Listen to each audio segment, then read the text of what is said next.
battle for the Pacific started on the 18th of September 1931, when the Japanese Imperial Army began its trail of blood and conquest through the Far East. Here at Mukden in southern Manchuria lay a strategic railway which the Japanese had owned since the Russian-Japanese War in 1905. The Japanese army claimed that the Chinese had sabotaged the railway, so they occupied Mukden. They asked for reinforcements to come north from Korea. The government in Tokyo had already tried to stop the army's advance, but the orders had been deliberately delayed and then ignored. Now the Supreme Command sent in more troops. The government found itself powerless to stop them, and the Japanese marched beyond Mukden to take all Manchuria. There was still no official state of war between China and Japan, but China was in no mood to submit peacefully to having almost a fifth of her territory taken away. For years there had been an official boycott of Japanese goods in Chinese ports, but it had rarely been observed. Now it was imposed rigorously, and it led to renewed fighting. The Japanese demanded that the boycott be lifted, and when their request was refused, they invaded Shanghai and occupied a densely populated part of the dockside area. There was heavy fighting, and large areas of the city were laid waste, whilst 30,000 Japanese settlers in Shanghai crowded round the jetties, trying to get out of what promised to turn into a prolonged war. Within 2 days, the Japanese mounted another invasion, this time at Nanking, 100 miles north of Shanghai, and at that time the capital city of China. In the north, they had already declared that Manchuria had won its independence from China and would now be called Manchukuo. It was only another way of saying that Manchuria was now a colony of Japan. But at Nanking, they once again met stiff opposition and had to send in reinforcements. The Japanese now decided to call for a truce. The Japanese could feel well satisfied for the moment. Manchuria, renamed Manchukuo, was theirs. Now they could march west on Mongolia, protected by the Great Wall of China. Within China, the nationalist government could do nothing to contest Japan's control over the new state of Manchukuo. Chiang Kai-shek had his own problems fighting Mao Zedong's communists. To some extent, it was Mao who held the key, for it was when he agreed to make common cause with Chiang Kai-shek against the Japanese in 1936 that the uneasy peace with Japan came to an end.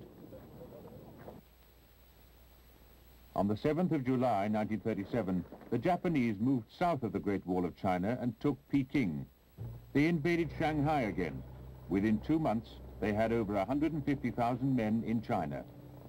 This time, it was a full-scale war, and the Japanese looked for a decisive battle. Their attention centered on Nanking, Chiang Kai-shek's capital.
In December 1937, Nanking fell to the Japanese army. The Chinese nationalists had suffered a severe setback, and not only in terms of arms and men. The loss of Nanking led to the loss of all China's wealthiest cities and ports. But Nanking was also an indication of what was to come.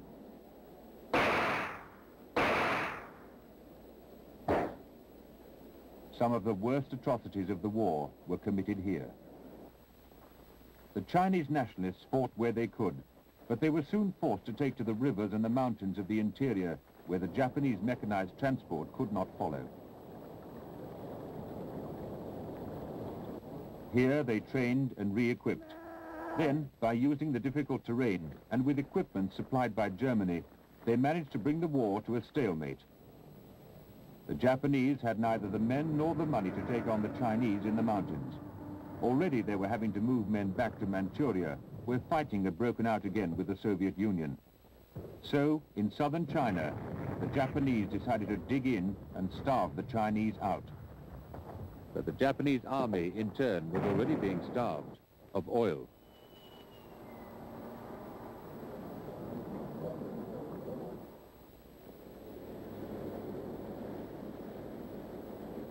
And now it was the turn of the Imperial Navy. The United States, aware of the dangers of Japan in the Pacific, cut the oil exports which had been aiding Japan's conquests in China. By the fall of 1941, Japan had only 6 months' oil left because of the United States embargo. And so the fleet set out on the massive gamble to take on the United States.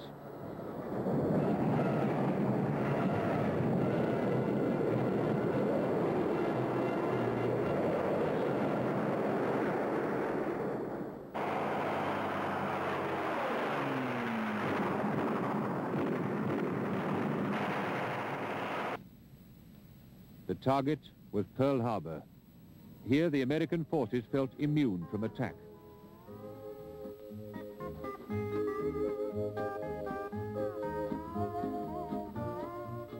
There was a mood of confidence in all ranks of both the Army and the Navy at Pearl Harbor. It was a confidence that was to prove unwarranted.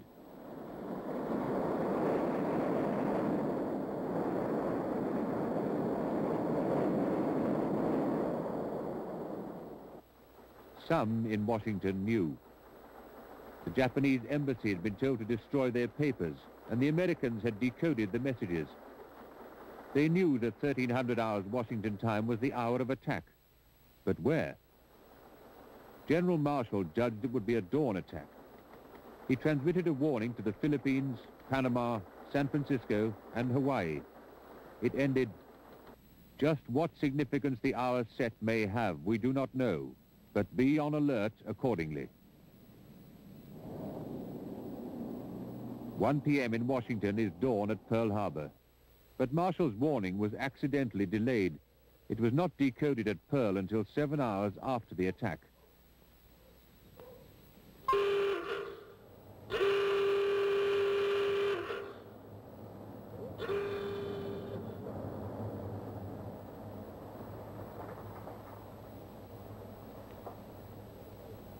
The 350 Japanese pilots, specially trained for the attack on Pearl Harbor, were given their final instructions for the operation in the early light of December 7th. Then, as the sun rose over the horizon, they ceremoniously drank a toast to the health of their emperor, Hirohito.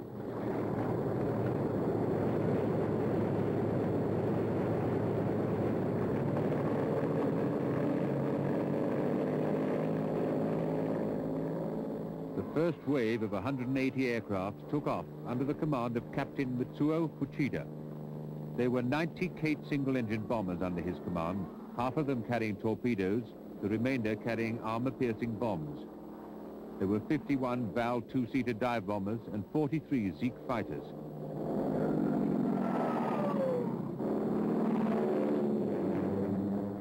Part of this wave was actually spotted on an American Army radar screen by an Army private. But he could contact no one from the Air Force and imagined that the bombers must be flying fortresses passing Hawaii en route to the Philippines. So he told no one. Captain Fuchida remembers it today. It was he who gave the historic order to attack. Tora, Tora, Tora. We came over Hawaii at 7:19. When I saw the target, I yelled, "Attack! Attack! Attack!" 空の電報を放送いたします。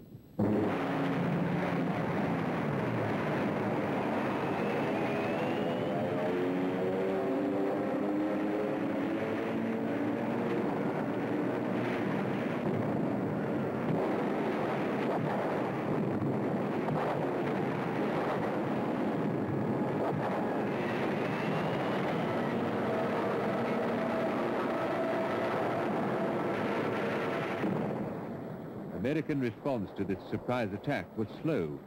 The years of peace had dulled their reactions, but more than this, they could not believe it was happening. From the heights overlooking Pearl Harbor, one man saw it all. A young ensign on Sunday leave, now Captain Noel of the United States Navy. He had got up early and was preparing breakfast. I was in the kitchen of our house there, looking out the window while warming the bottle for our child.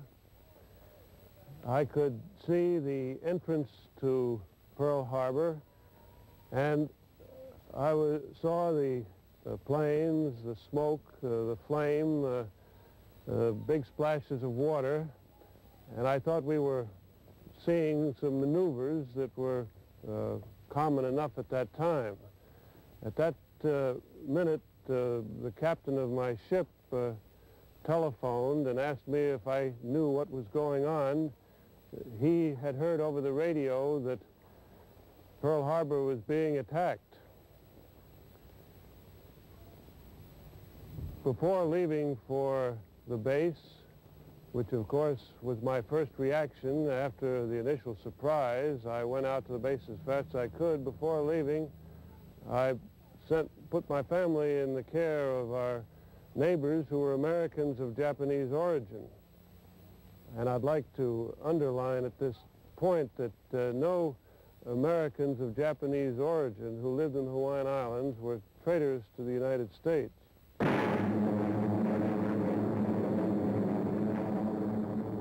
half an hour, the first wave dived, launching their torpedoes, dropping their bombs. On the airfields, nearly 200 planes were in flames.